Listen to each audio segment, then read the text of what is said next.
얼마 전에 전교인 등반대회로 금호산에 올라갈 때 우리 개창용 원로 장로님과 대화를 나눴어요. 장로님께서 간략하게 이런 간증을 하시더라고요.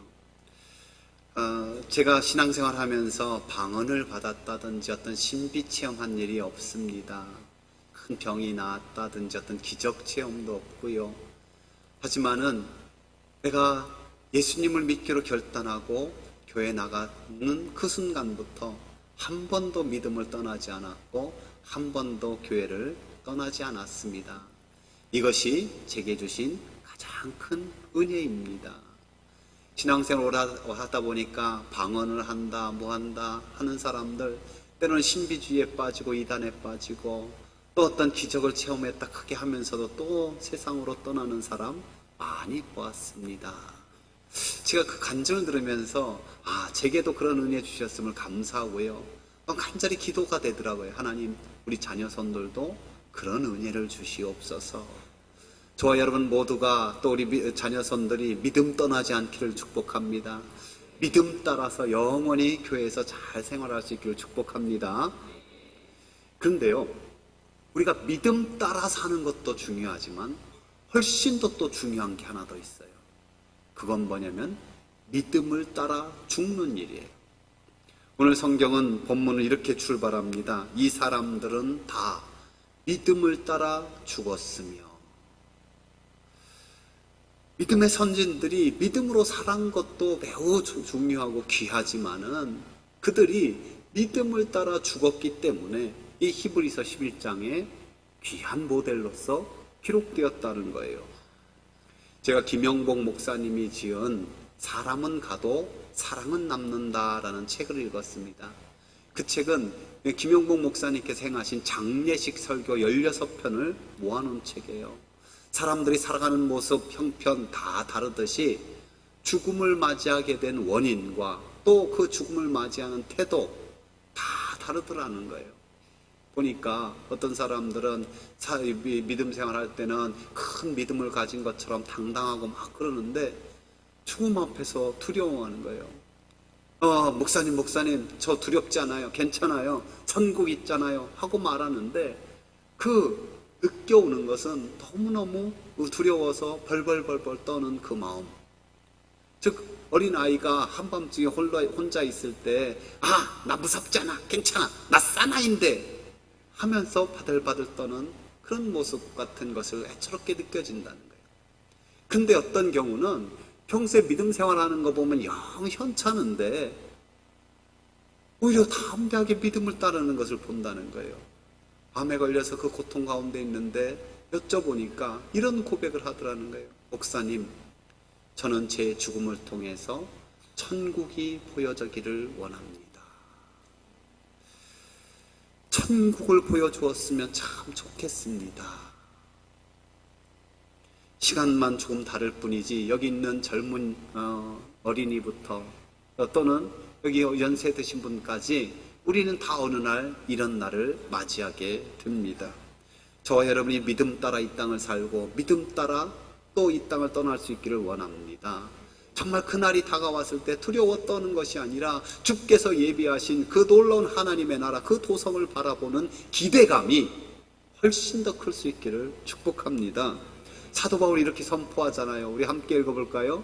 만일 땅에 있는 우리의 장막집이 무너지면 하나님께서 지으신 집, 곧 손으로 지은 것이 아니요 하늘에 있는 영원한 집이 우리에게 있는 줄 아느니라. 저는 저 아느니라의 은혜를 더 받아요. 왜냐하면 믿습니다 하는 것보다 더 깊은 고백이 될 수 있어요.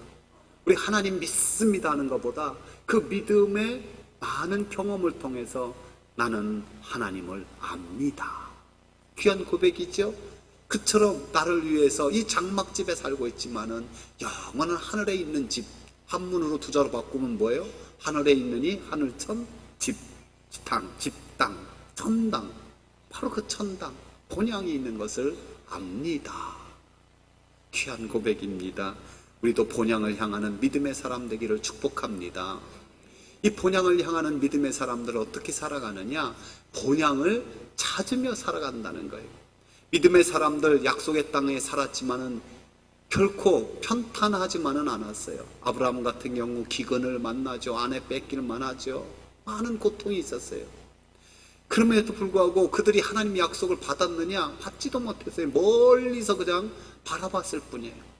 아브라함 같은 경우 그렇잖아요. 하늘의 별들과 해변의 모래처럼 많은 자녀를 주겠다고 약속하셨지만은 그 약속을 받은 것은 누구예요? 이스마엘도 자기 자녀가 아니라는 거예요. 약속의 자녀는 오직 딸랑 이삭 하나뿐이라는 거예요. 그 하나 바라봤을 뿐이에요.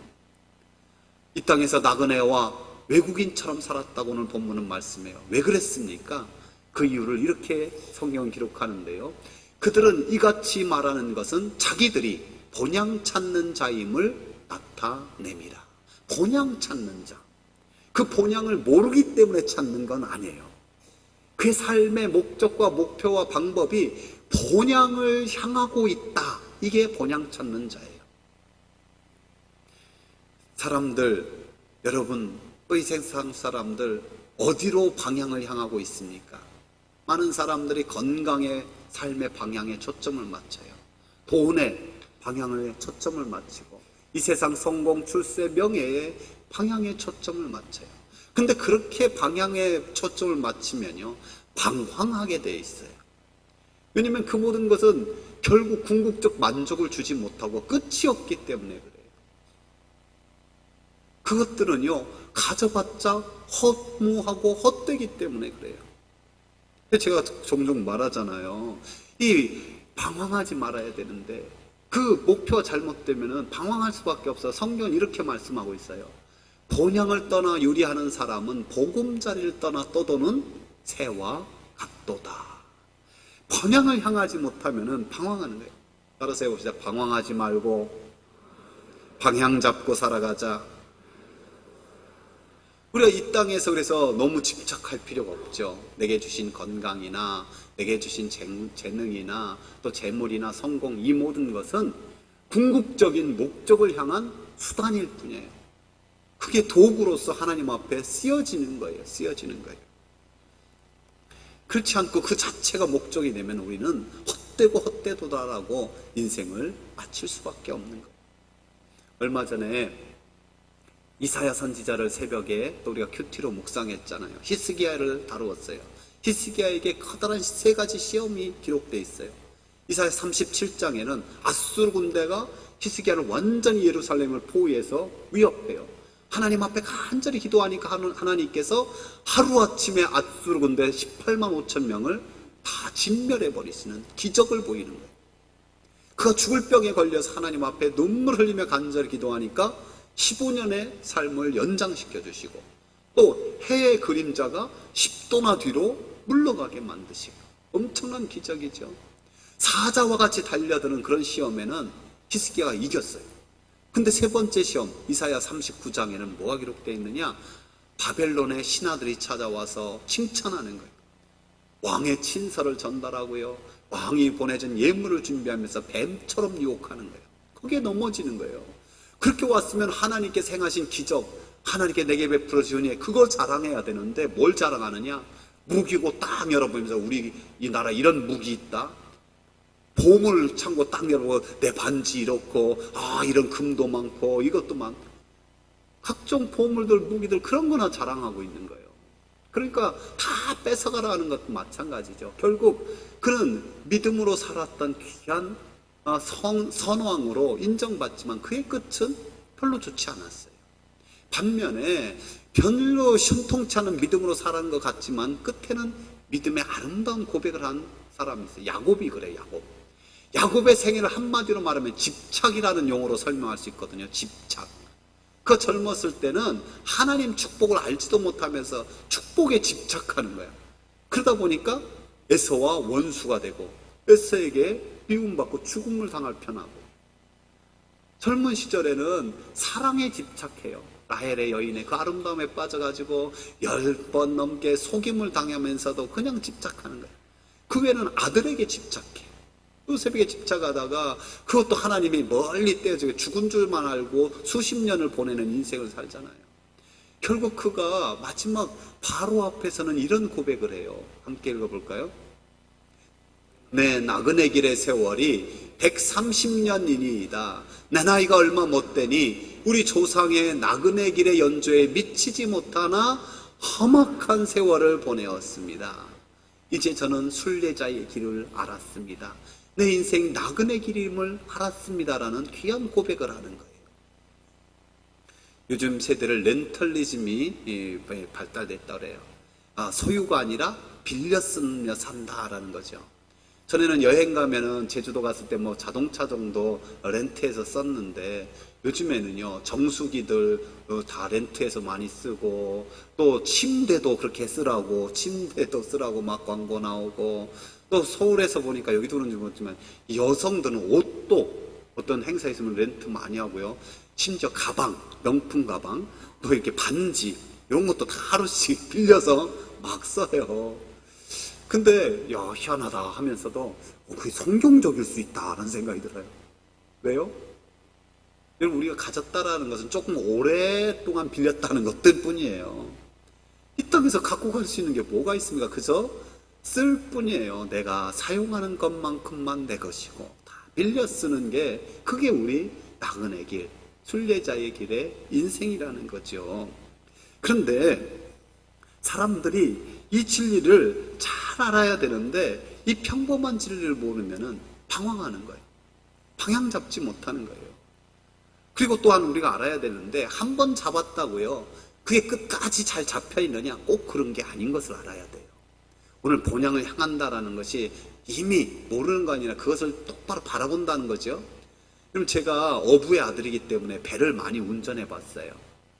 아버지가 야 저 섬으로 네가 운전해 가봐라 하면은요 섬을 향해서 딱 키를 잡잖아요. 키를 잡으면 한 번 잡으면 똑바로 섬을 향해서 배가 갈까요? 안 가요. 파도도 치고요 바람도 불면 얘가 자꾸만 방향이 틀어지는 거예요. 그때마다 키를 돌려서 수정해야만 그 섬을 향해서 똑바로 나가는 거예요. 그럼 우리 인생길도 이 바다에 떠 있는 배와 많이 비유하잖아요. 어떻게 해야 돼요? 방향을 늘 수정할 수 있어야 돼요. 이렇게 주일 예배 나오는 게 뭐예요? 내가 본향을 향해서 방향이 똑바로 잡혀 있는가 수정하는 거예요. 우리가 그렇게 기도하자, 말씀 읽으며 살아라 하는 게 뭐예요?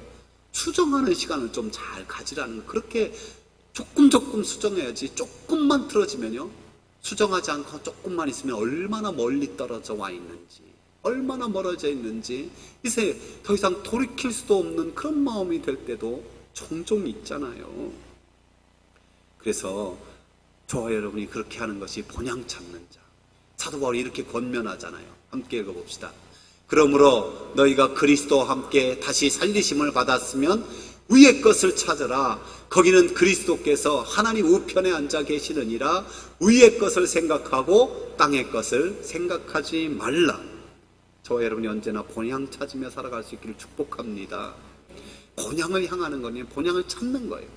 그러면서 이 땅의 본향에 연연하지 않는 거예요. 믿음의 조상 아브라함 가나안 땅에 거했더라도 여러 가지 어려움이 있었어요. 기근이 있었고. 그래 그 고통 가운데 그가 돌아온 이렇게 떠나왔던 그 고향 생각했더라면은 돌아가고 싶은 마음이 간절했을 거예요.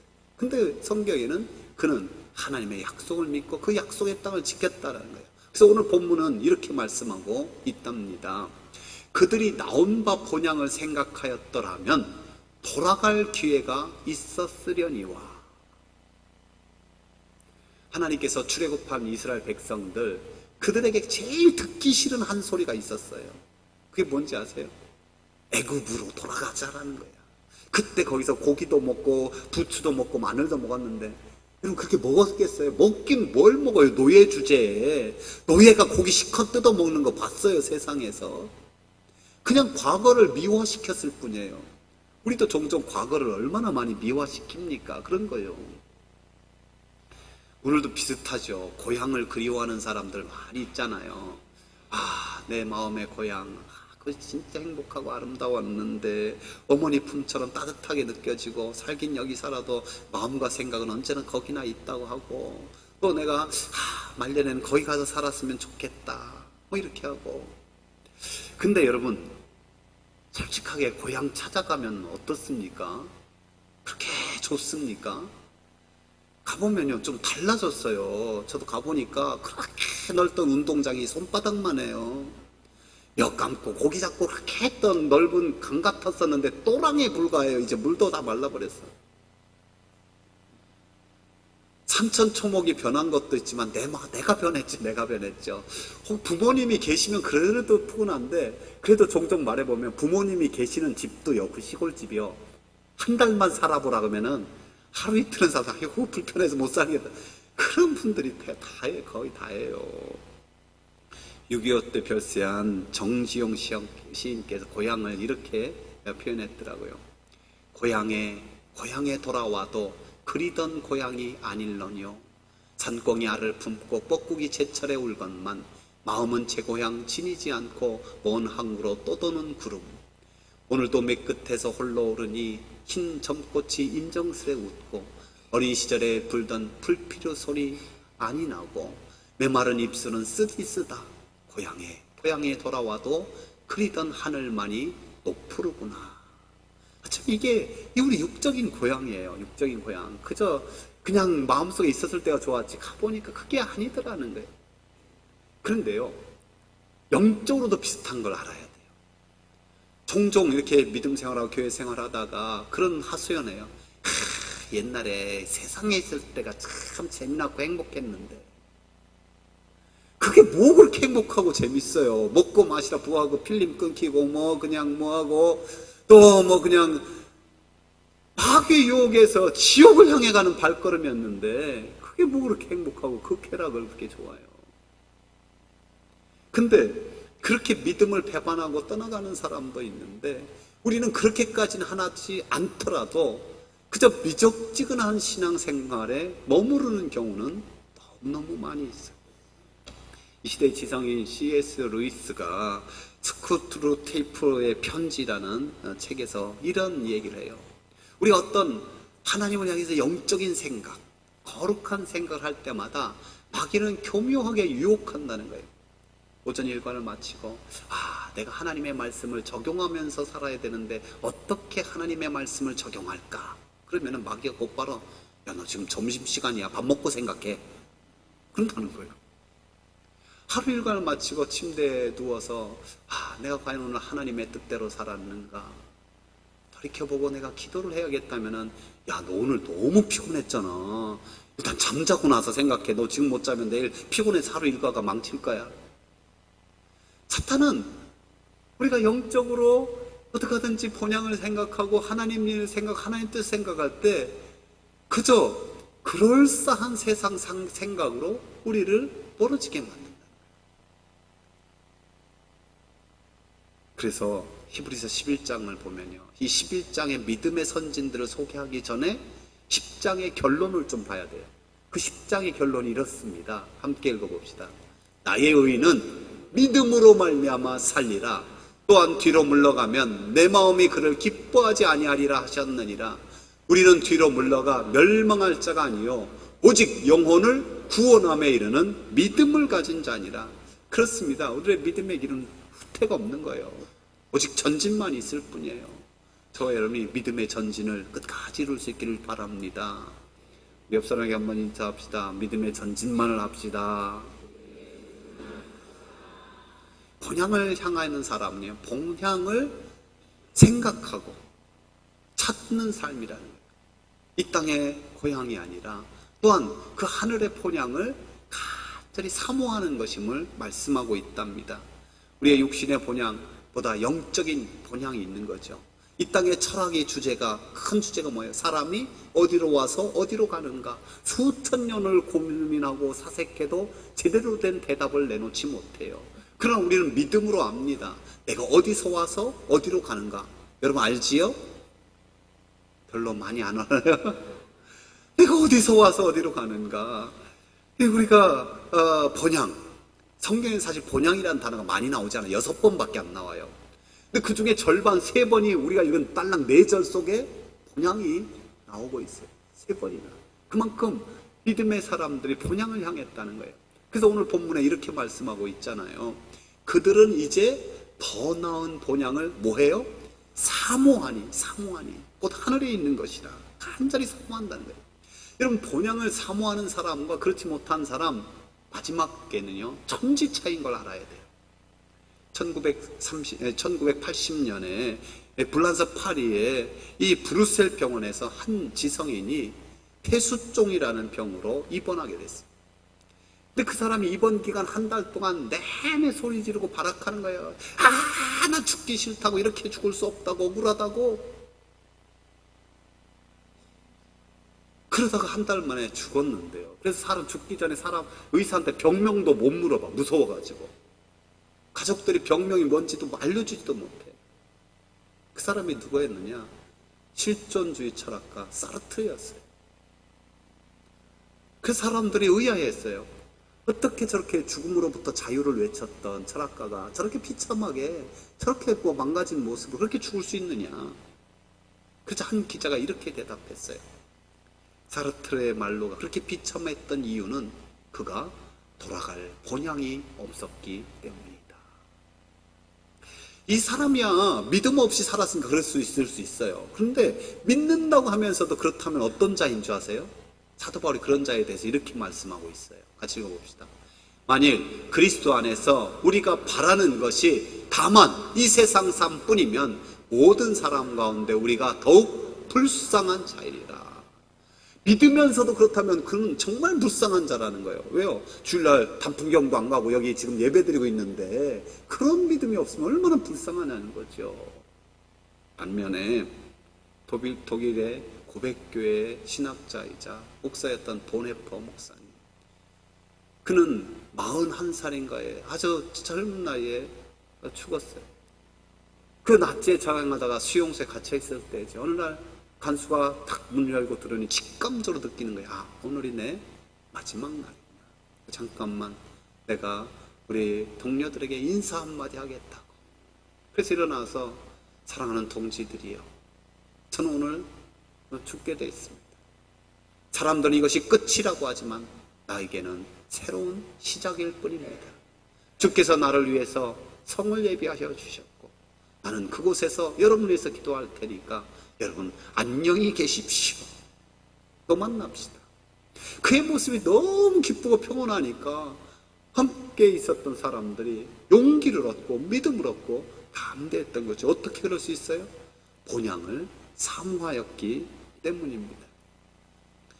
우리가 좋아하는 찬송 물어보면 다 다르겠지만요, 저는 전 세계 사람들의, 그리스도인들에게 당신이 제일 좋아하는 찬송이 무엇입니까? 하면 1등할 꼭 알고 있어요.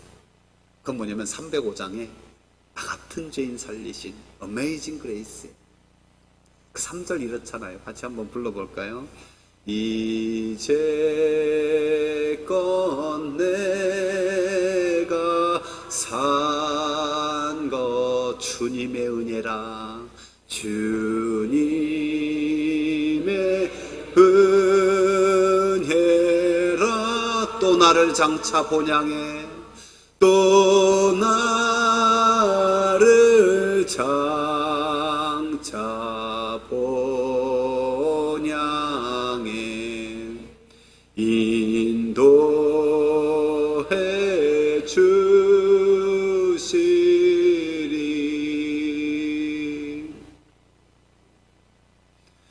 어떤 분들은 종종 그러더라고요. 너무 본향 천국하면은 이 땅에서 이상하게 산다고. 본향을 향하면서 이 땅에 이상하게 사는 건요, 이단 아니면 사입이에요. 건강한 신앙이 아니에요. 오히려 본향을 본질적으로 향하는 사람이 이 땅에 하루하루가 얼마나 소중한 선물임을 깨닫고 주님 계신 그곳, 주님 만날 생각에 더 주님 닮으려고 애쓰는 거예요. 그래서 찰스 스펄전 목사님은 이렇게 주장했어요. 가만히 한번 역사를 살펴봐라. 믿음 안에서 귀한 업적을 남긴 사람들 하나같이 그 누구보다도 하늘 본향을 간절히 사모하는 사람들이었다. 저와 여러분이 갈수록 이 본향을 사랑하면서 사모하면서 주님의 기쁨 되기를 축복합니다. 우리 주님께서요, 본향을 그토록 사모하면서 사는 사람들에게 이렇게 해주시겠다고 오늘 결론적으로 본문은 말씀하고 있어요.